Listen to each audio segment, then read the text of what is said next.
আপনার প্রতি আমাদের অনেক শ্রদ্ধা ছিল। আপনি বাইরের দেশে ফ্যাসিবাদের বিরুদ্ধে অনেক কথা বলেছেন। হঠাৎ করে আপনি ভোট পাল্টালেন কেন? আপনি ভোট পাল্টানোর আগে এই কুলাঙ্গারের চরিত্রটাকে আপনি দেখতেন, তাহলে আপনি এই কথা বলতে পারতেন না। আমি আজকে আপনাদের কাছে আমাদের উন্মুক্ত কিছু প্রশ্ন, তারপরেই আমাদের এই সভা শেষ হবে। আমাদের প্রশ্ন আমাদের মনি ভাই যে বিষয়ে সংশ্লিষ্ট তারাই উত্তর দেবে। আপনারা খুব অল্প প্রশ্ন করবেন, আপনারা সংশ্লিষ্ট বিষয়ের উপরে আমরা আশা করছি আপনারা প্রশ্ন করবেন। আপনাদের প্রশ্নের জন্য আমরা আপনাদের কাছে অনুরোধ করছি।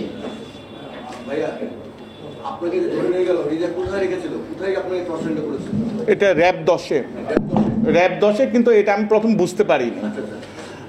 আমি ওইখানে কোথায় ছিলাম, কি ছিলাম, ওইখানে আমাকে 3-4টা রুমে আমাকে নেওয়া হয়েছে, কিন্তু আমি 100% কনফার্ম না ওইটা র্যাব 10-এ ছিল, কিন্তু এতটুকু কনফার্ম লাস্টে আমি যেখান থেকে বের হয়েছি ওইটা র্যাব 10 ছিল।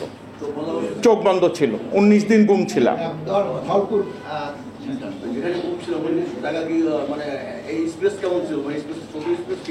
না, আমি প্রথমে ছিলাম একটা এসি রুমে, ও যে রুমটা ছিল, এরপর একটা 3 ফুট বাই 6 ফিট একটা রুমে ছিলাম, এরকম একটা গারদ ঘরে ছিলাম। না, ওইটা আন্ডারগ্রাউন্ড ছিল না, এটা ইয়াতে ছিল। এটা পরে আমরা জাস্টিফাই করছি, এটা র্যাব 10-এর ঢুকে হাতের ডান পাশে কর্নারের একটা রুম আছে, ওই রুমটা, ওইখানে 2টা গারদ ঘর আছে, 2-3টা গারদ। ওইখানে আমার সাথে হুমায়ুন ভাই দেখা হয়েছিল। হুমায়ুন ভাই আমাকে একটা স্লিপ দিছিল, ওনার ওয়াইফের মোবাইল নাম্বার। তো ওরা যখন এসে আমাদের টর্চার করলো, প্রথমে হুমায়ুন ভাইকে জিজ্ঞাসা করলো কি দিছে, তখন আমি ওই কাগজের টুকরাটা আমার ইয়ার নিচে রাখি। পরে যখন সে আমাকে উঠাইতে নেয়, তখন আমি হাত থেকে মুখে দিয়ে আমি কাগজটা খেয়ে ফেলাই।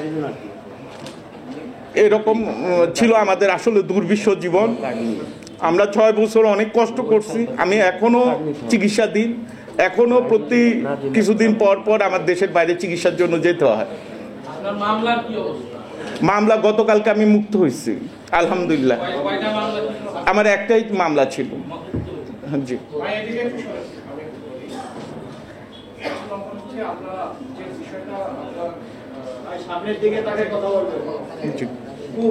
জি, জি,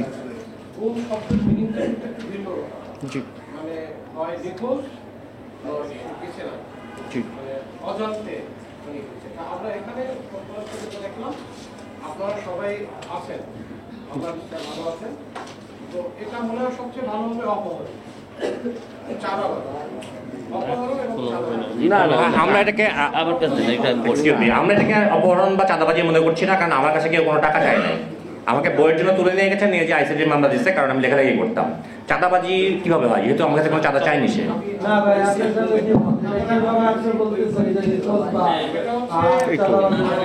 আমি আপনাকে এই বিষয়ে একটু বলি। আজকে আমরা আপনারা এই ব্যাপারে সম্মিলিত হইলেন সবাই কিভাবে?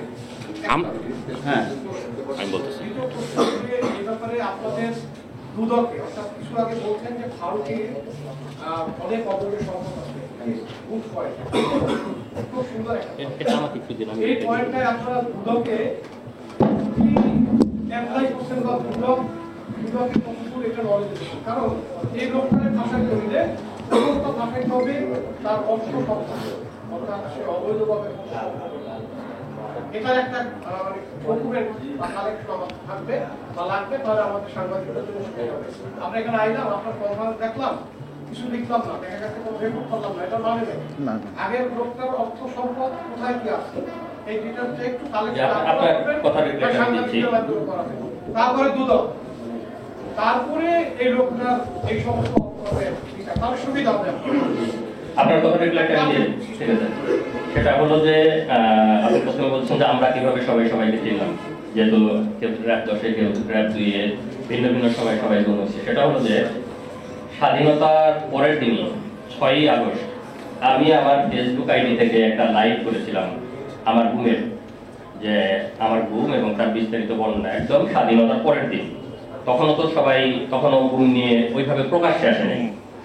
তো আমি যদি আপনাদেরকে একটু ইয়ে করি যে সেই রুমের লাইটটা আমার খুব সাধারণ ফেসবুক আইডি, আমি বলেছি আমি পিএইচডি গবেষক, বিশেষ করে আমি করতেছি।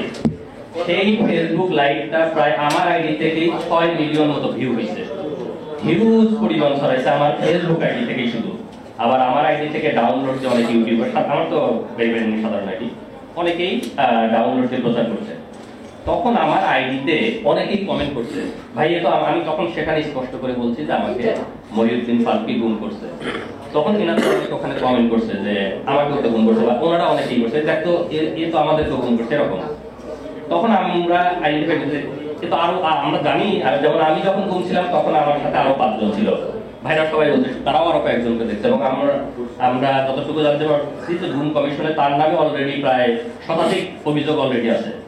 এই যে বাকি যারা কমেন্ট করলো, তখন আমরা সবাই মিলে একটা গ্রুপ করছি যে আমাদের সবাইকে তো ফারুক, তখন আমরা যখন কনসালটেন্সি করছি, হ্যাঁ সবাইকেই ফারুক গুম করছে। আর অর্থ যেটা বললেন যে আমাদের অনেকের কাছ থেকে তো টাকা নিচ্ছে, এটা তো